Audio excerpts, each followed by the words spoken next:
Assalamu alaikum. Welcome back from the ad break. You are still watching Prime Life. Now, tonight's conversation touches on something deeply personal and also deeply concerning. Recent reports have sparked public discussions around the discovery of hormone disrupting chemicals found in menstrual products and the possible implications these substances may have on long term health, including concerns around fertility. Now, to help us unpack the science behind the headlines, we are also joined by Professor Dion Weiser, head of the Department of Chemistry at the University of Free State. Now, Professor is a leading academic in analytical chemistry and chemical safety with extensive experience in chemical composition analysis and environmental impact studies. His work focuses on understanding how chemical compounds interact with biological systems and how also everyday products may affect human health. Professor, welcome to Prime Life and thank you so much for joining us this evening. Good afternoon to you and to your viewers. It's an honor, a privilege to be with you guys. Thank you so much. Now, Professor, can you please take us to the beginning? What prompted your team to investigate menstrual products and what was the objective of the study? Um, I think that's such an important question. We, um, about 3, 4 years ago, I, I was on my way to work and I overheard a radio station mentioning there was a program on about young women not having access to menstrual products. And to me, that was just, um, as somebody who does not know anything about menstruation, it was just crazy. Um, and I asked my two female colleagues who are my co researchers, and they are my. Um, can you can you guys hear me? Yes, yes, we are still with you and we Okay, can okay, hear you. okay. I'm sorry. I'm sorry. No problem. So my two female colleagues were um, they are the backbone of the study, but they are camera shy. So they put the the adult male that's going into pension almost in 10 years or so um, to do the talking. But um, we were concerned about that because we've been doing research for a long time in other categories, cancer research, etc., etc. But while doing this research, our community is suffering right around us. And we at that stage we decided we're going to change the direction of our research, and we did. And part of um, the study was obviously to first see what's going on internationally. So we did a literature search of all the scientific literature that's available in internationally.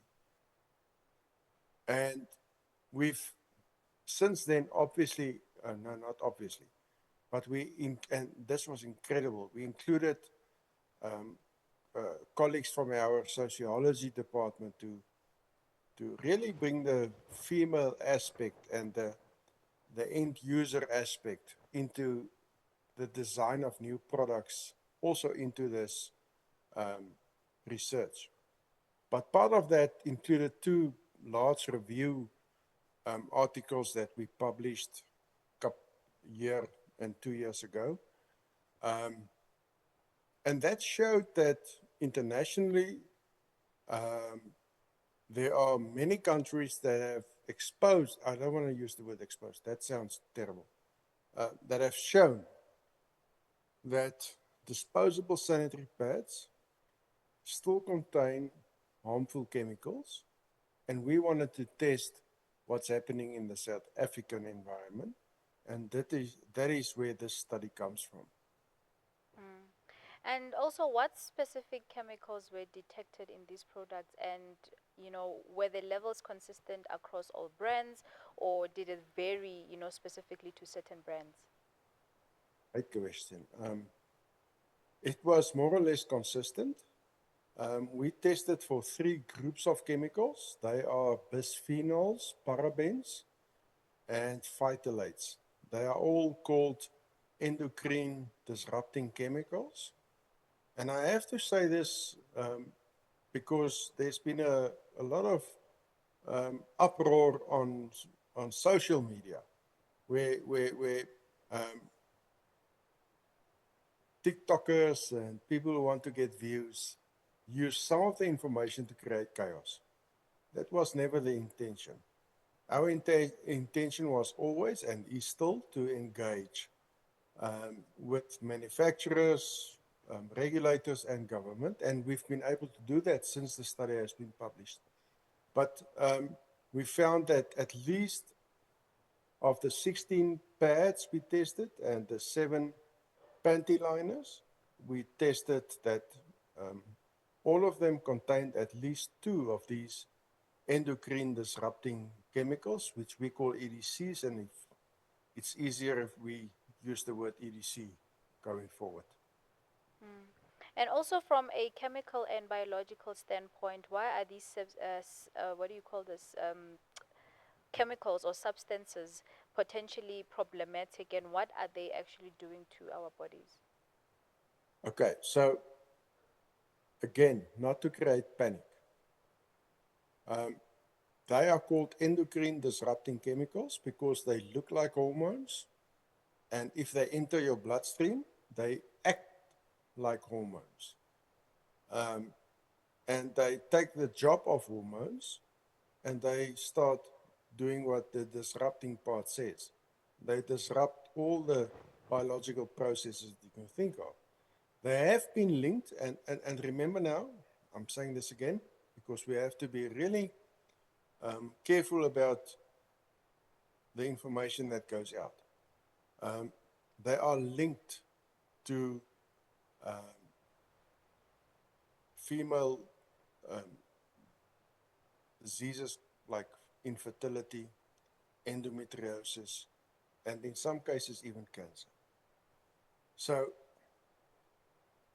the challenge or what we put forward was that these products are used in a very private part of a female's body, which absorbs chemicals much better than the rest of the skin. That is a concern we have. The levels we tested are very low, very, very low. They are below European standards. These companies are doing their bit. But what we are saying is, has anybody looked at long-term exposure? Because a healthy woman would menstruate about 450 times in her life. That's 450 times 5 or 6 or 7 days, depending on the person.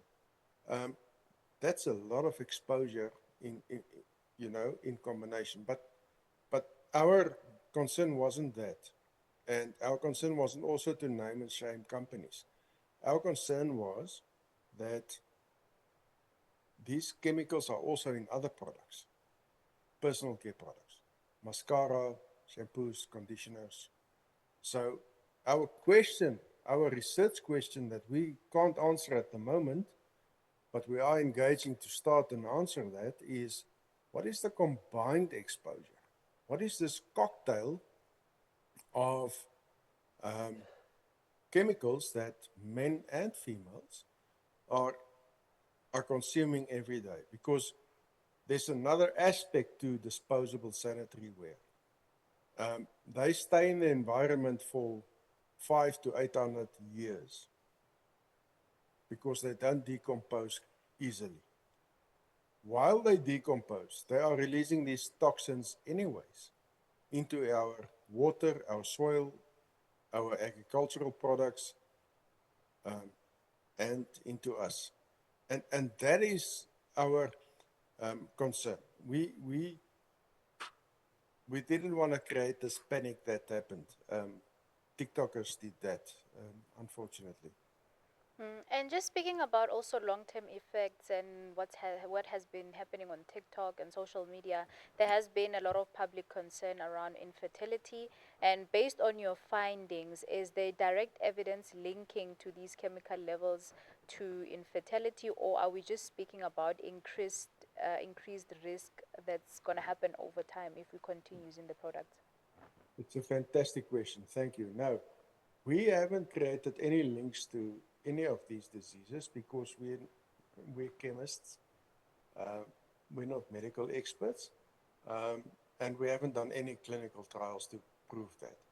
All we've said is we've raised the awareness, and we wanted to engage government, the regulatory um, organizations, the manufacturers, and say, look, where are we going with this? And also other suppliers of personal care consumables. It's time that we start looking at what we're doing to ourselves and to the environment. And with the studies to show the effect of the, as I mentioned, the cocktail, I don't, I haven't seen any. If there are, I would love to see them and glad to be joining that. And also, in your professional view, are current regulations sufficient when it comes to testing menstrual products for chemical safety? That's a great question. Again, you've really um, got them well prepared. The, the, we've been engaging with the SABS, the South African Board of Standards, um, and they told us that they've been involved with the International Standards Organization, ISO, for 2 years already, because even they don't have a standard yet, or testing standard yet. They've invited us to take part in this process of developing a new standard, because at the moment there's no chemical testing of menstrual products. They are testing for microbial infection, but nothing chemically. And they've I think they've upped their game in terms of understanding that it needs to happen sooner than later. We've mentioned that we don't really feel that we need to stick to ISO. We can even, in South Africa, start a process where we are the leaders in the global south and then in the global north in terms of standards for testing menstrual products. And from that, all other personal care products. And also, just in closing, which safe options are available for women in terms of their menstrual products? Okay, that's a great question. It's a catch-22 in some terms. It depends on your financial situation. If you can afford clean water, you can use reusable sanitary pads or what they call period panties. It's a terrible word. I don't like the word. I would love somebody to invent a new word. There's also menstrual cups. For menstrual cups, they must be made from silicone. They are for that to clean them right. You need to have access to water, clean water, and a microwave oven. If you don't have that, you might run into trouble. We've seen a case study in New York, of all places, where a young student actually died because she didn't take good care enough. She just used warm water to clean a menstrual cup, which is not good enough. So those are the other options. We're not saying stop using disposables now. There's a lot of young people in South Africa that are relying on handouts, um, government and other NGOs to actually be able to go to school. To us, that is more important. The levels we detected are extremely low.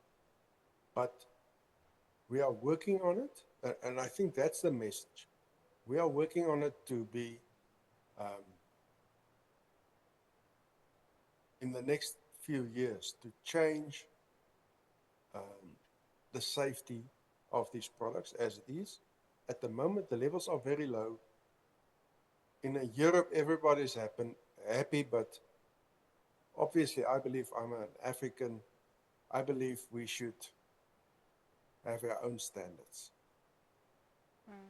I mean, Professor, thank you so much for your time and for, bringing clarity to a conversation that has understandably caused, concern all over. So thank you so Yes. much for your time. Thank you so much. Have a nice evening. You too, thank you very much. But viewers at home, this we're having a conversation with a professor regarding obviously something that has sparked so many conversations all over social media regarding sanitary pads or menstrual products that we are using in terms of should we use them, should we not, is it safe, is it not, and also the infertility issue. So I hope that a professor has shed some light into what actually is happening with the products, and he has brought enough awareness for us to know or speak from knowledge and information. But on that note, viewers at home, it's time for us to head over to a quick break. We will be with you shortly.